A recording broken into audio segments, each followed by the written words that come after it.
이모입니다. 지금 저는 포항에 있는 꽤 유명한 호미곶에 왔어요. 두 손 가볍게 왔으면 좋았겠지만 이렇게 아이폰이랑 저의 메인 카메라인 캐논 80D를 가져왔어요.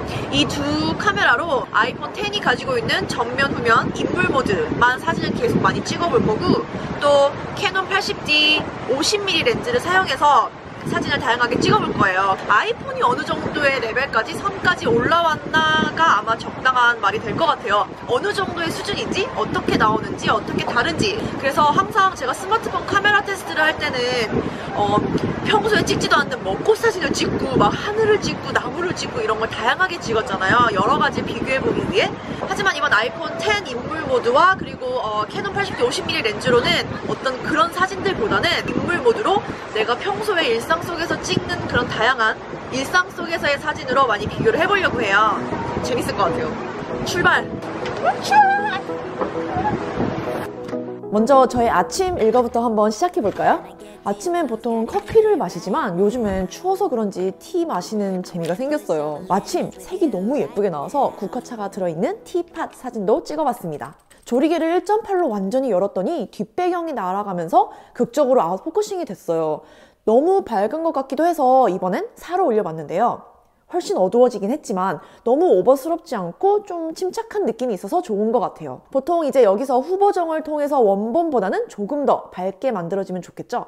이번엔 아이폰으로도 찍어봤습니다. 캐논과 같은 위치에서 찍을 경우 거리가 너무 멀어서 좀 느낌이 안 나오죠. 아이폰 인물 모드 같은 경우는 피사체와 거리가 많이 가까울수록 좋더라고요. 적당히 뒷배경은 블러리하게 만들고 피사체인 티팟은 선명하게 나타내는 전형적인 인물 모드 느낌의 사진을 보여주고 있지만, 여기서 눈여겨봐야 할 부분은 티팟의 입꼬리 부분입니다. 인물 모드를 자주 쓰는 분들이라면 약간의 허점을 느끼셨을 거예요. 빨대처럼 이렇게 쑥 올라와 있거나 혹은 이렇게 티팟의 경우 꼬리나 손잡이 부분이 따로 나와 있는 물체의 경우, 지금은 그래도 꽤 잘 나온 사진이긴 하지만 종종 뭉개져서 나오는 경우가 있어요. 소프트웨어적으로 작동하는 이 인물 모드의 허점이 이렇게 피사체 주변부, 엣지 부분에서 잘 드러나는 것 같습니다. 저는 또 고양이 집사인 만큼 특히 사진을 안 찍을 수가 없어요.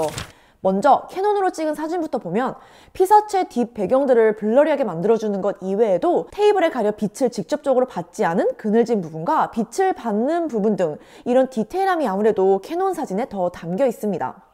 이 사진에서의 디테일함은 고양이 뒤로 있는 배경이 아닌 앞에 위치한 테이블 역시 초점이 맞는 피사체가 아니기 때문에 블러 처리가 됐고요. 얼굴 뒤로 몸통 역시 흐릿함을 통해서 초점을 맞춘 얼굴과의 거리를 어느 정도 알 수 있습니다.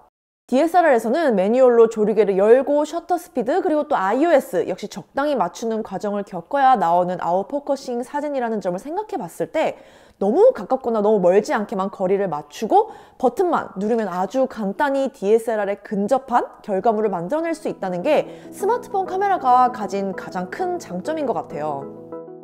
여기가 저기 바로 옆에 광장이 있는데 동해안에서 이 호미곶이 일출로 굉장히 유명하대요. 이게 바로 유명해요, 요거. 이번엔 뒷모습에 초점을 맞춘 인물 모드 사진입니다. 확실히 아이폰 인물 모드는 피사체와의 거리가 가까워야 인물 모드의 느낌을 조금 더 살릴 수 있는 것 같아요. 사람을 찍을 경우 화면의 아래쪽을 꽉 채운 느낌으로 살짝 밑에서 위로 찍어줘야 빛이 골고루 받고 또 아웃포커싱도 잘 되더라고요.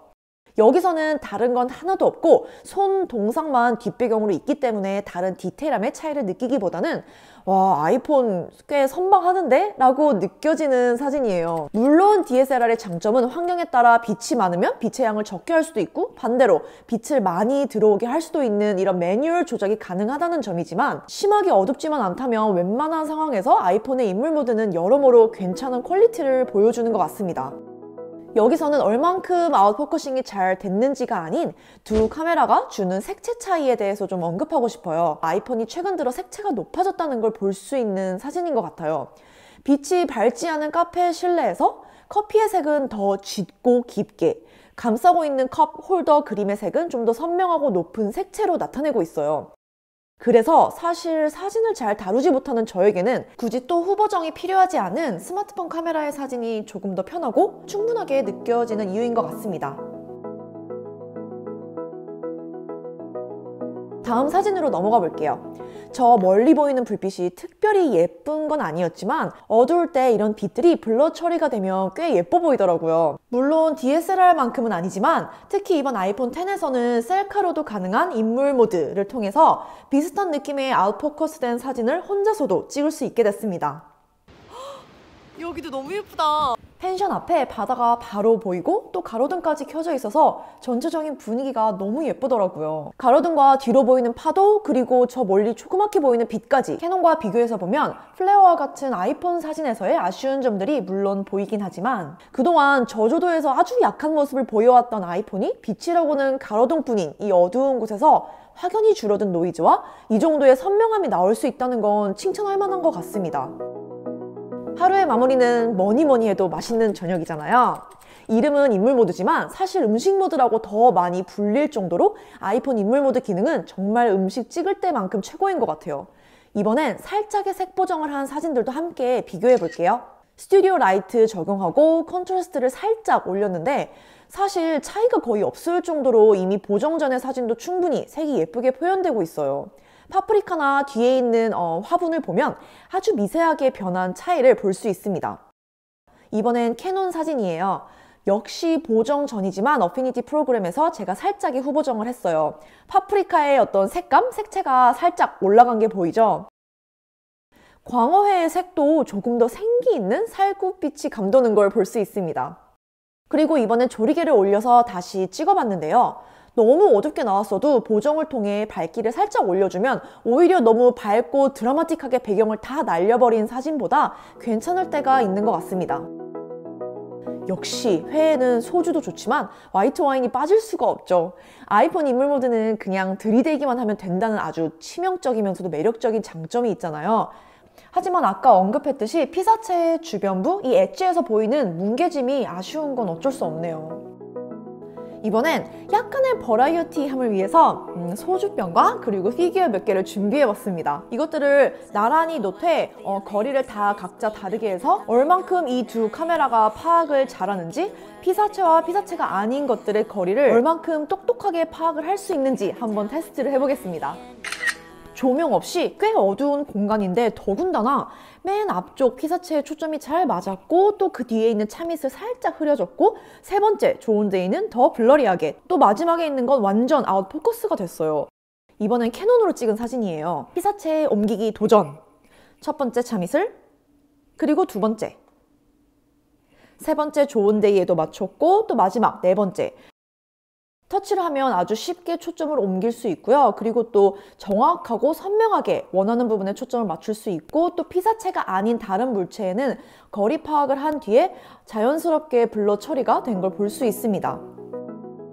아이폰의 인물 모드를 7 플러스 때부터 엄청 많이 쓰고 있는데요. 이번엔 아이폰 X을 이용해서 한번 제대로 DSLR과 사진 비교를 해보니까 이 작은 카메라로, 이 작은 스마트폰 카메라가 얼마나 예쁘고 아름다운 사진을 이렇게 쉽게 만들어낼 수 있는지에 대해선 정말 놀라워요. 많은 후보정을 하거나 정말 중요한 사진이 아니라면 생활 속에서 가볍게 사진을 찍고 또 공유하는 용도로는 이 스마트폰이 훨씬 편하고 또 쉽게 예쁜 사진을 만들 수 있습니다. 물론 몇 가지 아쉬운 점도 당연히 있습니다. 아무래도 아이폰 인물 모드는 두 개의 카메라를 이용해서 피사체와 배경을 분리한 뒤 블러리하게 만드는 작업을 하는데 이렇다 보니까 이게 정확히 거리 계산이 어려워서 종종 주인공인 피사체의 주변부가 이렇게 날아가는 경우가 생겨요. 소프트웨어적으로 좀 더 보완할 수 있지 않을까 싶어서 앞으로가 사실 조금 더 기대가 되긴 합니다. DSLR 사진을 이제 큰 모니터에서 하나씩 확인해 보니 스마트폰 카메라가 이렇게 좋은데 왜 사람들이 크고 무겁고 비싼 이 카메라를 들고 다니는지 물론 이해가 돼요. 두 개의 카메라로 계산을 해서 소프트웨어적으로 보정을 하는 아이폰 인물 모드에 비해서 DSLR은 그냥 렌즈로 초점을 맞추고 초점이 맞지 않은 부분은 자연스럽게 날아가다 보니까 거리에 따라 좀 더 부드럽고 자연스럽게 날아가는 이 배경이 사실 넘사벽이에요. 그리고 또 원하는 만큼 원하는 대로 그 정도도 조절할 수가 있고요. 물론 모든 사람들이 DSLR이 필요하다고 생각하진 않지만 사진에 관심이 정말 많고 찍기를 좋아하고 또 그 후에 후보정하기도 좋고 또 찍는 사람이 원하는 바를 그대로 사진에 담을 수 있다는 측면에서 여전히 포토그래퍼들에게는 포기할 수 없는 장비인 것 같습니다. 하지만 저에게는 사진을 찍기 위해서라면 잘 다루지 못하기 때문에 그냥 스마트폰 카메라가 훨씬 쉽고 간단해서 충분한 것 같아요. 지금까지 아이폰과 DSLR, DSLR 아이폰 비교 영상이었습니다. 여러분의 다양한 의견, 저와 다른 의견 혹은 같은 의견, 생각들 댓글로 남겨주시면 감사하겠습니다. 오늘 또 새로운 영상을 들고 돌아올게요. 빠이가!